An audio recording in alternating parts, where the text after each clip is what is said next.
Welcome to But Frankly Pierce News. I'm Arthur Fairview. If I seemed harried, it's because I was late getting to the studio today. The reason, you ask? I didn't. Did you? Nope. Anyway, I was at one of the local retail stores trying to pay for a copy of one of my favorite journals, House Fancy, and the automated checkout station was malfunctioning. House Fancy? Have you seen his house? No, why? Let's just say he's getting paid way too much. So I thought I'd ask a cashier for help. No one to be found for several minutes. Hello? There is a point here, right? And will you be getting to it soon? The point. There are near record job openings, but millions of lost positions have yet to return to the job market. And job growth has been slower than expected in recent months. Yeah, I was at the Circle K, and So this week, we look at 5 possible reasons why this is occurring. COVID. Health risks associated with the ongoing COVID pandemic have clearly played a role in recent months, according to economists. Job growth slowed in August and September, when caseloads were spiking due to the Delta variant.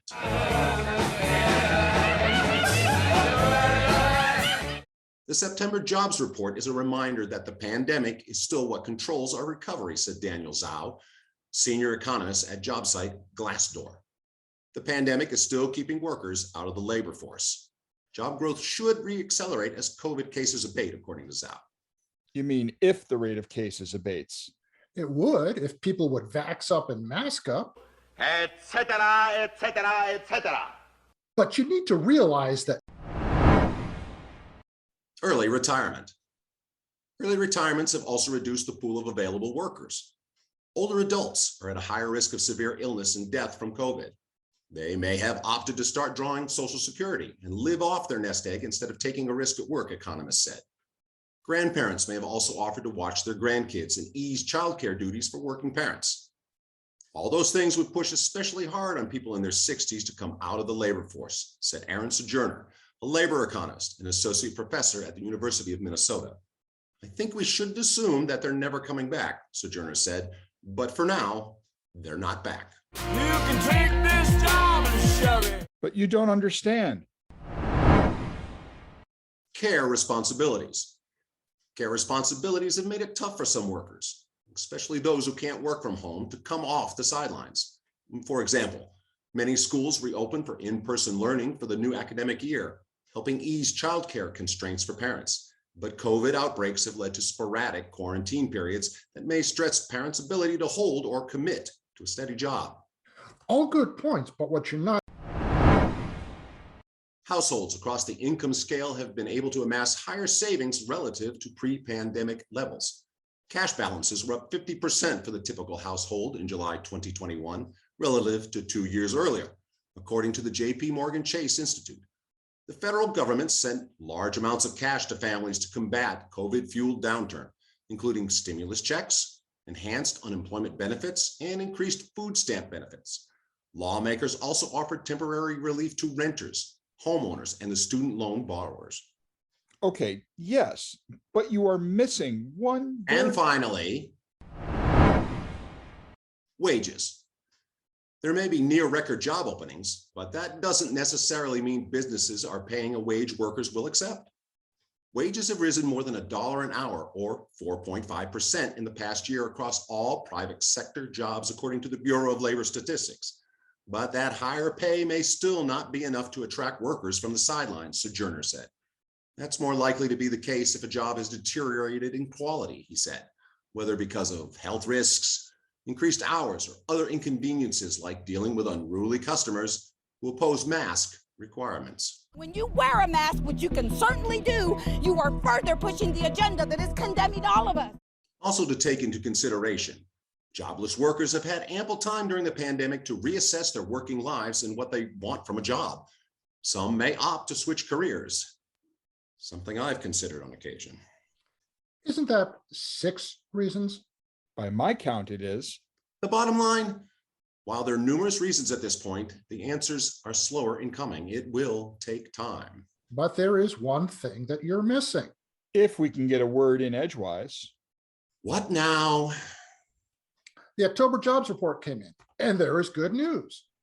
Unemployment fell to 4.6%, and wages are up 4.9% from a year ago. Non-farm payrolls increased by 531,000 in October, beating the estimate of 450,000.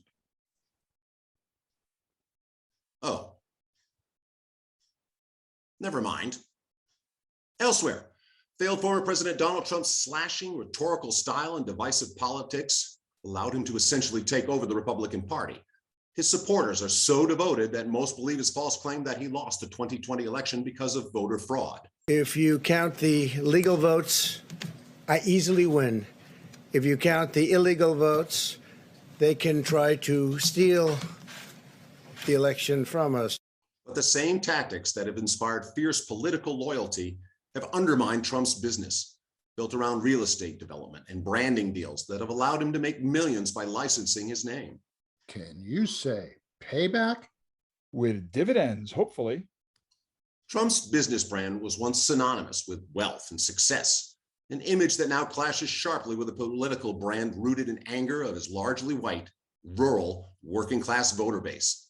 His presidency is now associated in the minds of many with its violent end. His supporters stormed the U.S. Capitol on January 6th. I know that everyone here will soon be marching over to the Capitol building.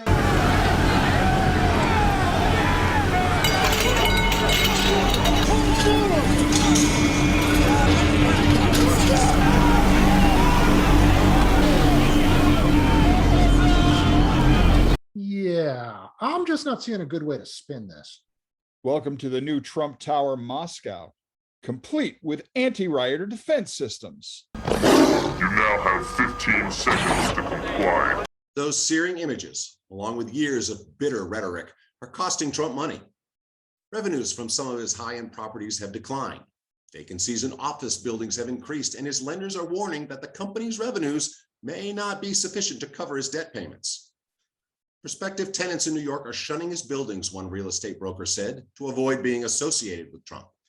Even organizers of golf tournaments have pulled events from his courses. It's become clear that conducting the PGA Championship that Trump administered would be detrimental to the PGA of America brand and would put at risk the PGA's ability to deliver our many programs and sustain the longevity of our mission. Prior to his political career, the Trump brand was about luxury, the casinos, the golf resorts, said Scott Smith, a former hotel executive and hospitality professor at the University of South Carolina. When he entered into politics, he took the Trump brand in an entirely different direction.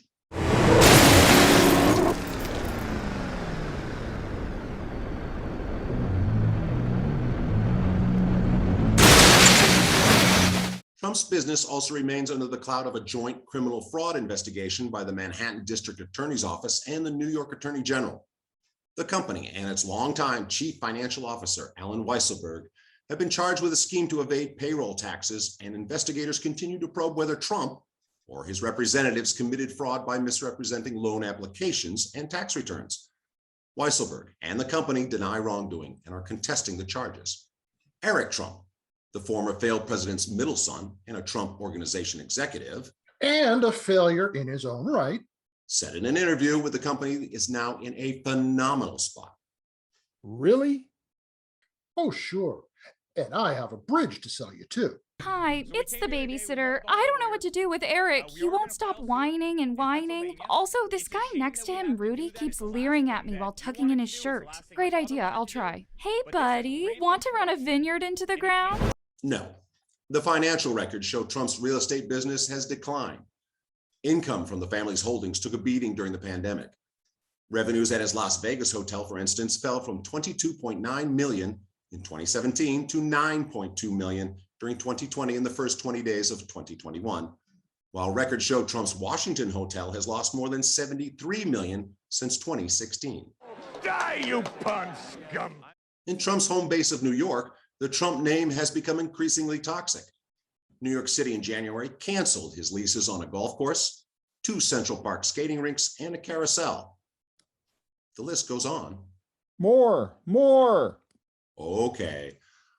One commercial real estate broker says many prospective tenants won't consider buildings with Trump's name on it. Most New York tenants want nothing to do with it, and that's been the case for 5 years now, said Ruth Culp-Haber, who said she has placed 7 clients in the buildings over the years, but can't interest anyone now. It's the biggest bargain going, but they won't look at it. You can put lipstick on a pig. It's still a pig. And how does the former failed president feel about all this? When asked about the prestigious Deutsche Bank's unwillingness to work with Trump, his spokeswoman said, "So what?" So what? Experts say the prospect of any new Trump-branded development faces long odds. One hotel industry executive said hotel developers, worried about cutting themselves off from the millions of customers turned off by Trump, will likely think twice before signing any branding deals to put the Trump name on their properties. Well, that narrows down his income a tad. Or does it? This has been But Frankly Pierce News. Thanks for watching. I'm Arthur Fairview. The fact that we live at the bottom of a deep gravity well on the surface of a gas-covered planet going around a nuclear fireball 90 million miles away and think this to be normal is obviously some indication of how skewed our perspective tends to be. Thank